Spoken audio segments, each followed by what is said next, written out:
एक होता है income tax act, income tax act 1961, ठीक है सर। एक हम पढ़ते हैं इनकम टैक्स एक्ट 1961, एक हम पढ़ते हैं फाइनेंस एक्ट। क्वेश्चन ये है कि फाइनेंस एक्ट हम क्यों पढ़ते हैं वो आपको समझाता हूं।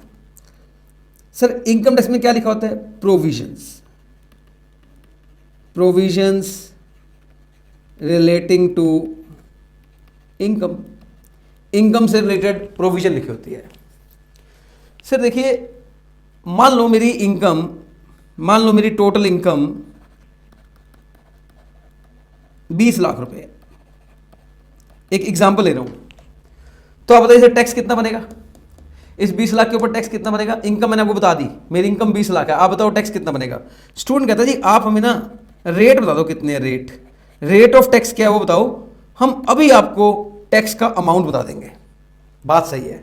सपोज करो मैं ऐसे बोलता हूँ टैक्स का रेट है 10%, एग्जाम्पल मान लो 10%, आप बोलोगे जी 20 लाख का 10% 2 लाख रुपए टैक्स बनेगा। बिल्कुल सही जवाब, ये जवाब बिल्कुल सही है। मेरा क्वेश्चन है क्या हम बिना रेट जाने टैक्स की कैलकुलेशन कर सकते हैं? बिल्कुल नहीं सर, बिल्कुल नहीं कैलकुलेशन कर। सर जब तक रेट नहीं बताओगे टैक्स का क्या पता लगेगा? अरे सर इनकम तो इनकम होती है, अब इनकम का मतलब ये थोड़ी हम सारी इनकम गवर्नमेंट को दे देंगे, उसमें से कुछ परसेंट ही तो इनकम गवर्नमेंट को देंगे टैक्स के रूप में, तो वो कितने परसेंट देनी है इसी को तो रेट कहते हैं। और ये बात फाइनेंस एक्ट में लिखी है। Normally rates are given under finance act. लो जी, ओ माय गॉड, ये तो सबसे ज्यादा जरूरी है। फाइनेंस एक्ट पढ़ना तो सबसे ज्यादा जरूरी है। बिल्कुल, फाइनेंस एक्ट पढ़ना सबसे ज्यादा जरूरी है। क्यों? आप इनकम कितनी है ये तो शायद आप इनकम टैक्स एक्ट पढ़ के कैलकुलेट कर लोगे, इसमें आप रूल्स भी पढ़ोगे, सर्कुलर, नोटिफिकेशन, जजमेंट सब पढ़ोगे, तो आप ये सब पढ़ के इनकम कितनी है ये तो निकाल लोगे, लेकिन टैक्स कितना है ये कैसे निकालोगे जब तक आपको रेट नहीं बताओगे? और जो रेट है वो जनरली फाइनेंस एक्ट में ही गिवन होते हैं, जनरली फाइनेंस एक्ट में गिवन होते हैं। मैं बार बार बोल रहा हूं जनरली, क्योंकि इसके लिए मेरे पीछे एक लॉजिक है, वो मैं अभी डिस्कस करूंगा आपके साथ, देखते जाओ। सर देखो, कुछ रेट ऐसे भी हैं जो इनकम टैक्स एक्ट में भी गिवन है, जिसके लिए हमें फाइनेंस एक्ट को पढ़ने की जरूरत नहीं है, लेकिन वो बहुत सारे रेट नहीं है, कुछ रेट हैं। जैसे मैं आपको बताता हूं, देखो अब मेरी बात सुनना प्लीज। जैसे मान लीजिए हम एग्जांपल लेते हैं, एक इनकम होती है जिसका नाम होता है लॉन्ग टर्म कैपिटल गेन। अभी आपको कुछ नहीं आता, ये आप सिर्फ जितना समझ में आ रहा है उतना समझ लो, आपकी पढ़ाई अगली क्लास से शुरू होने वाली है ये, लेकिन ये समझना पड़ेगा आपको थोड़ा सा भी, जितना समझ में आएगा उतना समझ लेना, इसको हेक्टिक मत लेना, बर्डन मत लेना, लाइटली लेके समझ लेना। एक इनकम होती है लॉन्ग टर्म कैपिटल गेन, इसके ऊपर इनकम टैक्स में लिखा हुआ है कि रेट 20% है, इनकम टैक्स एक्ट में लिखा हुआ है, in fact under section 112 long term capital gain section 112 में रेट 20% है, ये लिखा हुआ है।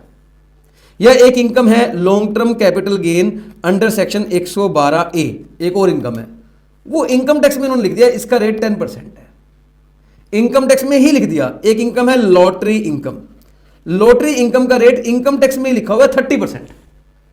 तो आपको फाइनेंस एक्ट को पढ़ने की जरूरत नहीं है, क्योंकि कुछ रेट ऐसे हैं जो इनकम टैक्स में ही लिखे हैं। अगर ये वाली इनकम हुई है तो शायद फाइनेंस एक्ट को पढ़ने की जरूरत नहीं पड़ रही है, क्योंकि ये इनकम टैक्स एक्ट में ही लिखे हैं। These rates are given in the income tax act itself, these rates are given in the income tax act itself. ठीक है सर, प्लीज ध्यान सुन देना, थोड़ा सा टाइम लगेगा, प्लीज प्लीज फोकस फोकस, बिल्कुल ध्यान सुनना मेरी बात। तो ये रेट तो इनकम टैक्स में ही गिवन है, ठीक है सर, इट्स ओके, कोई दिक्कत नहीं है, आगे बताओ। लेकिन आपने वो सुना है, शायद आपने किसी स्टूडेंट से, फ्रेंड से कभी थोड़ा बहुत सुना हो कि 2.5 लाख तक इनकम माफ होती है। हाँ सर सुना है, 2.5 लाख से 5 लाख तक इनकम पे रेट 5% है, फिर 10% है, फिर 20% है। सरचार्ज सुना होगा आपने, सरचार्ज, एक सरचार्ज लगता है। हाँ सर ऐसा कुछ सुना तो है, 2.5 लाख तक इनकम माफ होती है। ये सब फाइनेंस एक्ट में लिखा हुआ है, ये सब फाइनेंस एक्ट में लिखा हुआ है, ये किसी सेक्शन में लिखा। अगर मैं बोलूं कंपनी की जो इनकम है वो 30% पर टैक्सेबल होती है, जो कंपनी है वो 30% पे टैक्स देती है, तो बताओ कौन सेक्शन में लिखी है बात? कोई सेक्शन में नहीं लिखी। आपको कभी कोई सेक्शन नहीं मिलने वाला जहां ये लिखा हो कंपनी का रेट जो 30% है वो कौन से सेक्शन में, बता दो आप मुझे। या पार्टनरशिप फर्म का जो टैक्स लाइबिलिटी है वो 30% पे टैक्स होती है। बताओ कौन सेक्शन में लिखी है? नहीं लिखी।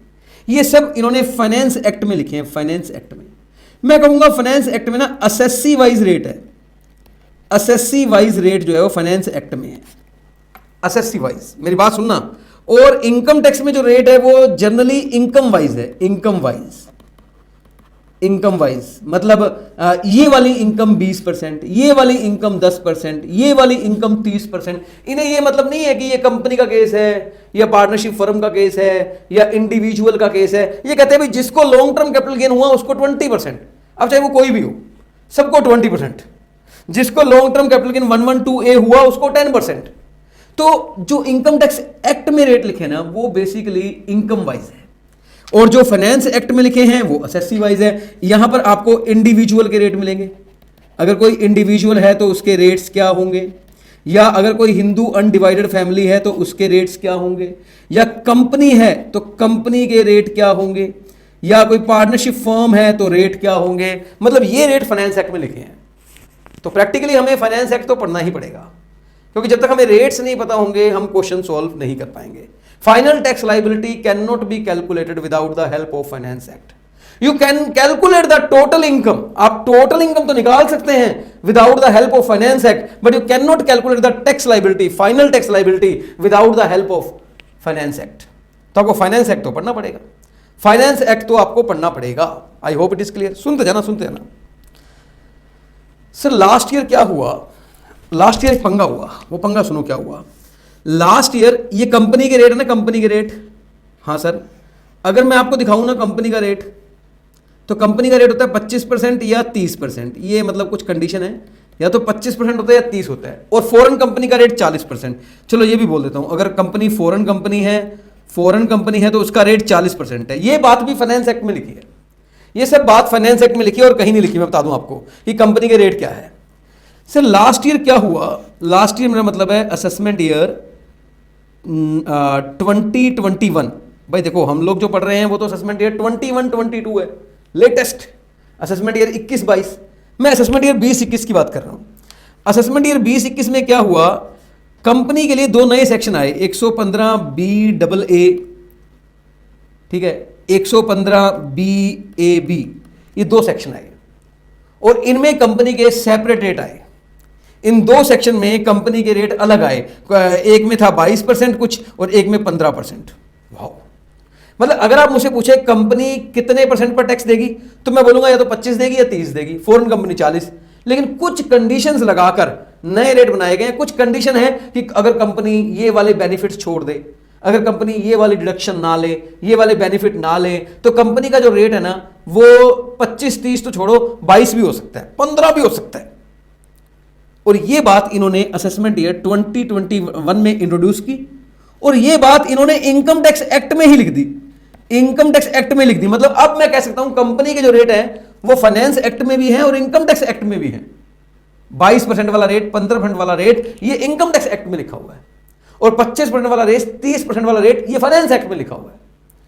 अब सुनिए आगे, असेसमेंट ईयर 21-22 यानी कि हमारा असेसमेंट ईयर, इसमें एक लेटेस्ट अमेंडमेंट है, जबरदस्त अमेंडमेंट है। और वो ये अमेंडमेंट ये है कि देखिए इंडिविजुअल के रेट कहां लिखे हैं, इंडिविजुअल के रेट सर फाइनेंस एक्ट में लिखे हैं। इन्होंने एक अल्टरनेटिव रेट इंडिविजुअल और एचयूएफ के लिए एक ऑल्टरनेटिव रेट्स निकाले हैं कि अगर आपको ये रेट पसंद नहीं है तो आप ये रेट पे टैक्स दे दो। अगर आपको ये वाले रेट पसंद नहीं है, अगर आपको ये वाले रेट्स पसंद नहीं आ रहे तो आपके लिए एक ऑल्टरनेटिव है, आप इस वाले रेट पे टैक्स दे दो। और ये रेट थोड़े कम है, ये ऑल्टरनेटिव वाले रेट थोड़े कम है। ये इन्होंने नए इंट्रोड्यूस कर दिए, सेक्शन 115BAC, एक नया सेक्शन इंट्रोड्यूस कर दिया। पिछले साल तो इन्होंने हमें हिंट दे दिया था कि फाइनेंस एक्ट में हम कंपनी के रेट रखेंगे, इनकम टैक्स एक्ट में भी हम कंपनी के रेट लेके आ रहे हैं।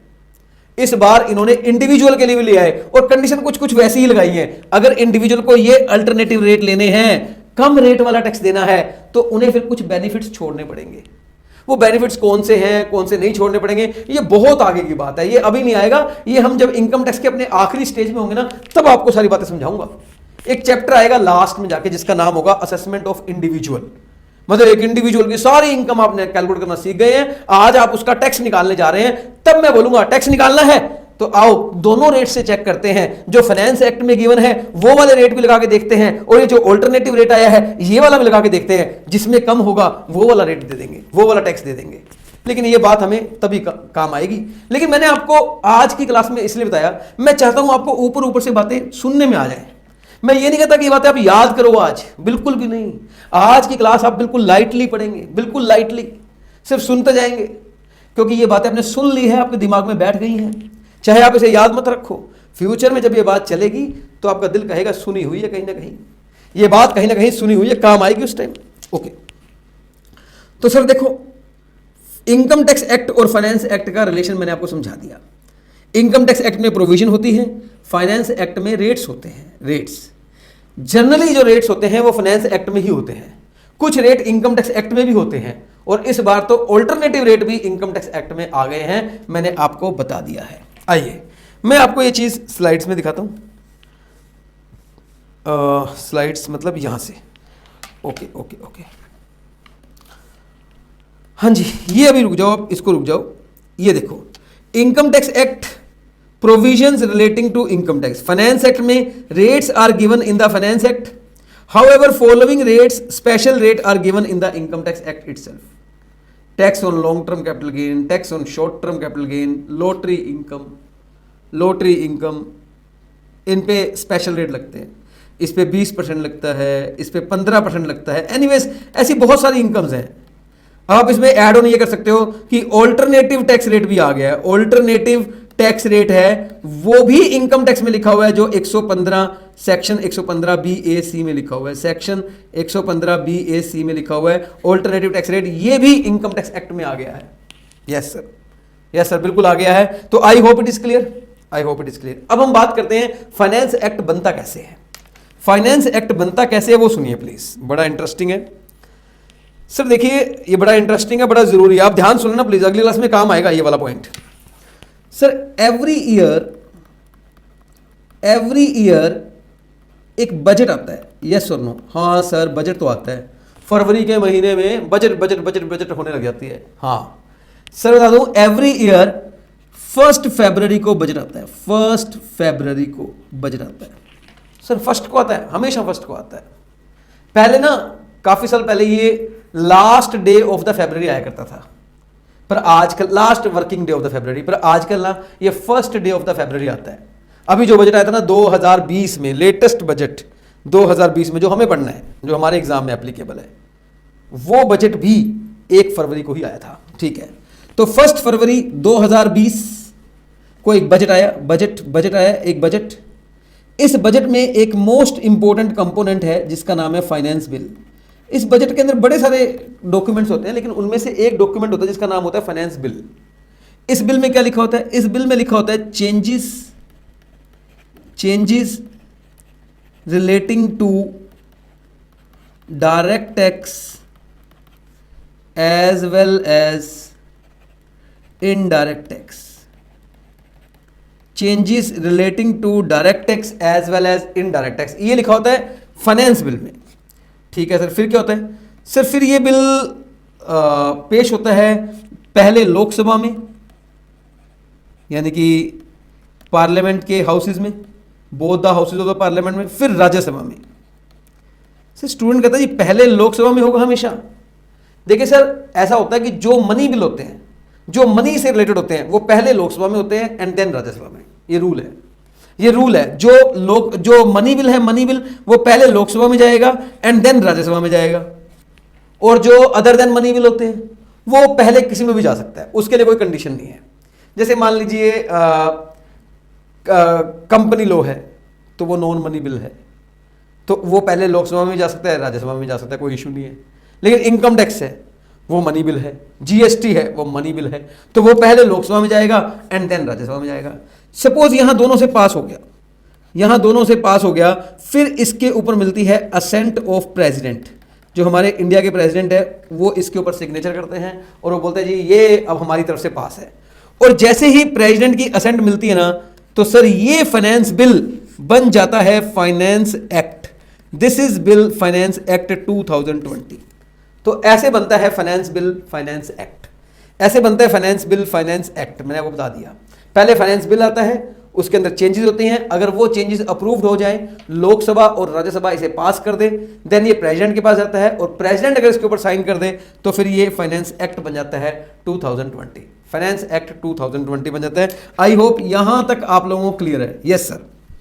अब मेरे कुछ क्वेश्चन है, रुक जाओ आप। ये बताओ फाइनेंस एक्ट 2020 ये कब आया था? सर ये आया था 1 फरवरी 2020 को। ध्यान सुनो ध्यान से, अगली क्लास में बहुत डिटेल चलेगा, लेकिन ये बात सुन लेना। ये आया था 1 फरवरी 2020 को फाइनेंस एक्ट, मतलब फाइनेंस बिल। मैं एक क्वेश्चन पूछूंगा, इसमें क्या लिखा हुआ है? सर इसमें लिखा हुआ है कि जो डायरेक्ट टैक्स में और इनडायरेक्ट टैक्स में चेंजेस हुए ना, वो यहां लिखा हुआ है। ठीक है, यानी कि रूल्स लिखे ना कि अब फ्यूचर में जो इनकम कैलकुलेट की जाएगी वो इस रूल के साथ की जाएगी या इस चेंज के साथ की जाएगी। हाँ सर वही इसमें चेंजेस लिखी हैं, यानी कि रेट मान लो चेंज हो गए, मान लो रेट चेंज हो गए, तो इसमें लिखा हुआ है कि अब जो आप इनकम कमाओगे ध्यान रखना रेट ये वाले लगेंगे। हाँ सही बात है, ये आपका डिसीजन, आपको वो वाली इनकम कमानी है नहीं कमानी, इन्होंने बता दिया है। मैं एक क्वेश्चन पूछूंगा, आप बताओ सर ये जो चेंजेस करते होंगे ये आपको बताते होंगे कि देखिए आप बजट पढ़ लीजिए, इसमें जो चेंजेस है अभी आपके ऊपर एप्लीकेबल है। मैं आपसे पूछना चाहता हूं ये कौन सी इनकम पे एप्लीकेबल है? जो आपने कमा चुके हो या अभी कमाओगे? सर कैसी बातें कर रहे हो, जो कमाएंगे उसी पर एप्लीकेबल होगी। अगर कमा ली और उस पर ही एप्लीकेबल है, फिर हमसे पूछ क्या रहे हो? फिर तो बता रहे हो कि तुमने 10 लाख कमा रखे हैं, अब से हम टैक्स इतने % लेंगे। फिर तो सरकार गुंडागर्दी पे उतर जाएगी, बोलेगी आपने इनकम कमा ली, हमने बोले कमा ली, चलो टैक्स का रेट 100% है, लाओ दे दो सारा। अरे ये क्या बात हुई? तो कौन सी इनकम पर कितना टैक्स का रेट है, क्या क्या टैक्स के रेट है, क्या क्या और चेंजेस है, ये आपको बताते हैं आने वाले साल के लिए जो आएगा। सर देखिए ये बजट आया 1 फरवरी 2020।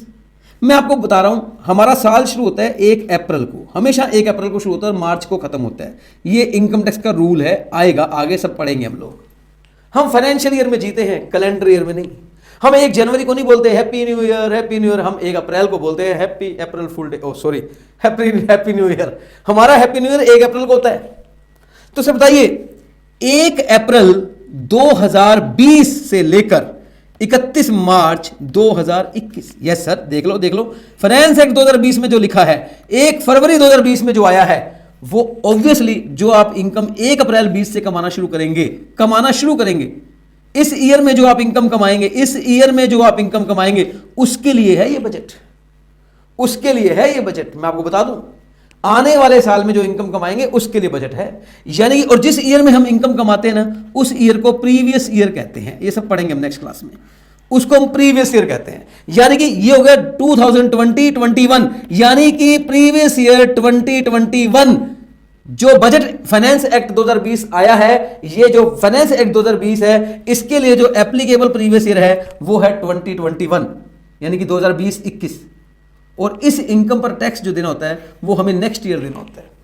इस इनकम पर जो टैक्स हमें देना होता है वो नेक्स्ट ईयर देना होता है, और जिस ईयर में टैक्स देना होता है उस ईयर को असेसमेंट ईयर कहते हैं। उस ईयर को असेसमेंट ईयर कहते हैं, नेक्स्ट क्लास में आएगा।